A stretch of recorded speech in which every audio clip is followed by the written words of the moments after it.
Será que é possível pedir pensão alimentícia para alguém que ainda nem nasceu? Esse é o tema desse vídeo de hoje. Eu sou Adalberto Arilha, advogado, mediador, e você está aqui no canal Divórcio Suave. Se você gostou do tema desse vídeo, não esquece de dar um like, aperta esse botãozinho do joinha, se inscreva no canal, porque aí você vai receber todas as notificações dos novos vídeos aqui do Divórcio Suave. Então, vem comigo até o final desse vídeo, que tem coisa muito importante que eu quero te falar. Muito bem, então nós vamos falar hoje sobre alimentos gravídicos. Esse é um tema muito importante, muito interessante, porque apesar dessa lei ser de 2008 e já ter, portanto, 10 anos de existência, muitas pessoas ainda têm dúvidas sobre como ela funciona e muitas pessoas sequer sabem que essa lei existe. Mas ela é muito importante, é uma lei que visa preservar a gravidez, né? Visa preservar a boa saúde da gestante e, portanto, a boa saúde do nascituro, ou seja, da criança que ainda vai nascer, né? Agora, respondendo à pergunta que eu fiz no início do vídeo, é possível pedir alimentos para quem ainda não nasceu? Então aqui tem uma sutileza jurídica. Na verdade, a lei de alimentos gravídicos não estabelece alimentos para esse ser que ainda não nasceu, para essa criança que ainda não nasceu. A lei estabelece que é possível a gestante pedir alimentos para ela mesma em face, ou seja, em função,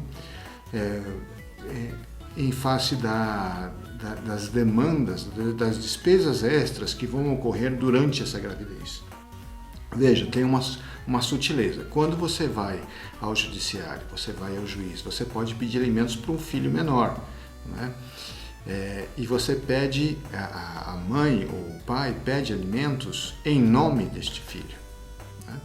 Ou seja, quem está pedindo alimentos é de fato a criança. Na lei dos alimentos gravídicos, quem está pedindo os alimentos, na verdade, é a própria gestante.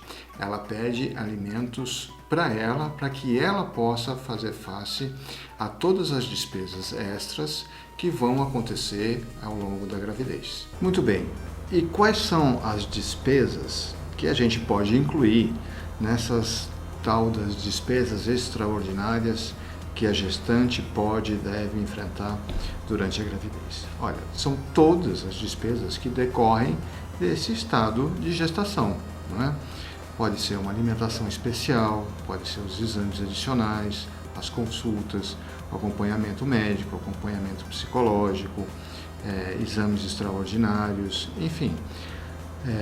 A grávida, a gestante, vai estar sendo acompanhada por um médico e tudo aquilo que o médico achar que deve prescrever para essa gestante, para essa futura mãe, ele vai prescrever e isso pode ser incluído nesses alimentos para a gestante, nesses alimentos gestatórios, se você quiser, né?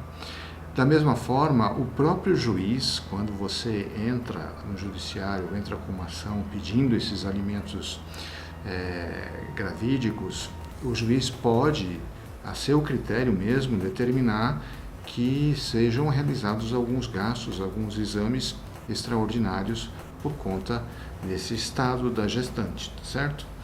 Então veja, até aqui você acompanhou meu raciocínio. Então, você quando pede, a grávida, quando pede os alimentos gravídicos, está pedindo para a criança? Não, ela está pedindo para ela enfrentar os gastos extras que decorrem da gravidez, ok? Depois, o que é que ela pode englobar nesses custos extras? Olha, todos os custos extras que decorrem desse estado, né? Alimentos, exames, acompanhamento médico, acompanhamento psicológico, tudo que for determinado pelo médico responsável ou mesmo o juiz a pedido, pode analisar, ou se ele mesmo quiser determinar alguma coisa, ele também pode, ok? Para quem que é possível pedir? Este ponto é muito importante e aqui as pessoas ainda fazem alguma confusão. É claro que a gestante vai pedir esses alimentos, vai pedir essa ajuda para enfrentar o período de gravidez para o futuro pai da criança, certo? Isso é óbvio. Agora, como que ela pode comprovar, ou como que se comprova de maneira cabal, definitiva, uma paternidade? Olha, só com o exame de DNA. Né? Acontece que o exame de DNA, se ele for feito durante a gravidez, ele coloca em risco a própria vida do nascituro, não é? A própria saúde do nascituro. Então, não se faz esse exame de DNA durante a gravidez. Então, como é que fica a prova de que a tal pessoa indicada é de fato o pai daquela criança? A lei que estabelece os alimentos gravídicos não exige que se faça uma prova cabal, uma prova definitiva da paternidade. A grávida, a futura mãe, ela não precisa provar definitivamente quem é o pai da criança. Basta que ela aponte o suposto pai da criança e que haja indícios de paternidade. Não é? Então, essa mulher que está grávida, que vai demandar os alimentos gravídicos em juízo em face para o suposto pai daquela criança que vai nascer, ela pode simplesmente indicar essa pessoa ao juiz e basta que ela forneça indícios razoáveis, é claro, de que aquele homem é de fato o pai da criança. Veja, é uma situação muito diferente que às vezes as pessoas não se dão conta de que não é necessário uma prova definitiva. Basta alguns indícios de paternidade que sejam convincentes ao juiz. Tá certo? Mas aqui é preciso ter muito cuidado e muita responsabilidade. Por quê? Porque esta mulher, ao indicar o suposto pai daquela criança, após o nascimento da criança, vai ser possível fazer o exame de paternidade, claro.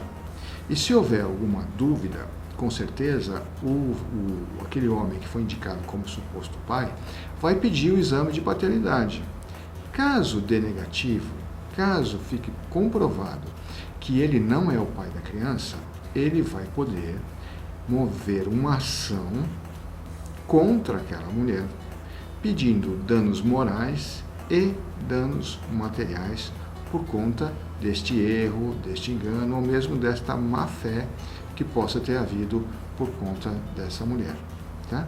Então, na hora veja bem, você não é preciso comprovar definitivamente a paternidade daquela criança que vai nascer. Basta que você forneça indícios da paternidade. Mas caso você se engane, caso essa mulher haja de má fé, aquele homem vai poder sim mover uma ação contra essa mãe e pode pedir danos morais e danos materiais. Mas veja, ele vai ter que movimentar uma outra ação, não é dentro da ação de alimentos gravídicos, tá? Porque os alimentos, eles nunca podem ser pedidos de volta. Em direito a gente diz que esses alimentos são irrepetíveis, tá certo? Ficou claro até aqui? Espero que você tenha acompanhado esse raciocínio. Então a gente viu para que é que serve os alimentos gravídicos, o que é que você pode incluir nesses alimentos e para quem você pode pedir. Agora, falta ainda nesse para quem você pode pedir, tem um detalhezinho importante. Se esse pai, esse futuro pai dessa criança, esse suposto pai que foi indicado, caso ele não tenha condições de prover os alimentos, de pagar os alimentos, né, para essa mulher fazer frente à sua gravidez, é possível sim pedir alimentos para os avós da criança, os pais desse homem. Isso é muito comum no caso de adolescentes, né? E hoje em dia a gente vê que existem gravidez cada vez mais precoces, né? Cujos pais, na verdade, são crianças, né? Infelizmente, isso acontece muito. Então, se um adolescente, às vezes, nem emprego tem, às vezes ainda está estudando, então é possível pedir, sim, em face dos pais dele, os avós, os futuros avós da criança, e aí esses alimentos são chamados de alimentos avoengos.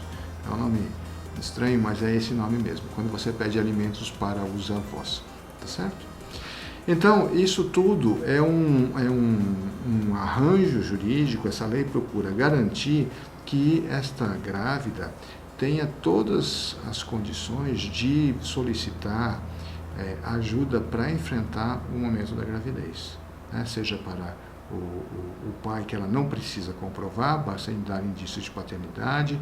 Caso esse pai não tenha condições de prover os alimentos, é possível sim pedir para os avós. Então, essa grávida, ela com certeza, se ela se movimentar de uma forma rápida, ela vai ter sim a sua ajuda, tá certo? E como é que você demonstra os indícios de paternidade? Bom, são fotos, conversas, às vezes publicações nas redes sociais, qualquer prova você pode fazer para que você demonstre ao juiz que existe uma grande probabilidade daquela pessoa indicada ser o pai da criança. Tá ok? Então, isso também é muito tranquilo. Agora, o que é preciso ter em mente é a responsabilidade na indicação desse suposto pai, porque ele pode sim pedir os alimentos, pedir os danos morais e danos materiais por conta de um erro, de uma má fé na indicação do seu nome como pai da criança. Tá? Então, eu preciso ter muita tranquilidade, muita responsabilidade em relação a isso. Tá? Outra questão que às vezes as pessoas confundem muito é o futuro pai ou o suposto pai indicado desse nascituro, dessa criança que vai nascer, ele vai arcar sozinho com todas as despesas? Não é assim que funciona. Como em todos os alimentos, todos os tipos de alimentos, é preciso ter muito equilíbrio na hora de fixação desses alimentos. Então, o juiz sempre vai levar em conta um trinômio, ou seja, 3 critérios que, combinados, vão gerar um valor de alimentos a ser pago por esse futuro pai. Então, o que é esse trinômio? Que são esses 3 critérios? O primeiro critério é o critério da necessidade. Quais são as necessidades de fato que esta gestante, que esta grávida tem em face da sua gravidez? Então, é a necessidade dela extraordinária nesse período. Então, aí, como eu já disse, tem a questão da alimentação, do acompanhamento médico, tal. Você vai definir qual é a necessidade. Depois você vai levar em conta um outro critério, qual é a possibilidade desse pai, suposto pai, futuro pai, que foi indicado como o genitor da criança, tem de pagar esses alimentos. É preciso analisar de fato quais são as possibilidades, que renda que esse homem tem, né, para fazer face a essas despesas. E depois tem que se levar em conta a proporcionalidade. E o que é isso? A responsabilidade pela criação e pelos gastos de uma criança e tudo que decorra dessa gravidez compete aos 2 genitores, ao pai e à mãe. E esses gastos, eles têm que ser distribuídos proporcionalmente à sua capacidade de pagamento. Então, quem ganha mais, paga mais, quem ganha menos, paga menos. Isso é a proporcionalidade. Então, o pai, ele não vai arcar sozinho com todos os gastos. Ele vai, sim, compartilhar os gastos com a mãe, de modo que haja um certo equilíbrio. Se a mãe ganha menos, ela tem uma possibilidade de contribuição menor. Se o pai ganha mais, ele tem uma possibilidade de contribuição maior. E assim, em face desses 3 critérios, ou seja, necessidade, possibilidade e proporcionalidade, o juiz vai acabar determinando o quanto esse suposto pai, indicado através dos indícios de paternidade, vai ter que contribuir para que essa gravidez chegue até o final, né? Então veja, a lei é bastante simples, né? Ela visa simplesmente proteger o período de gravidez, para que esse nascituro possa nascer com saúde e também que a grávida, a gestante, chegue ao final do seu período de gestação com saúde, né? Agora, se essa gestante percebe que tem alguma dificuldade em fazer contato com este pai da criança, é preciso que ela vá logo ao judiciário pedir essa ajuda, porque só assim ela vai de fato conseguir, em tempo hábil, pedir esses alimentos gravídicos.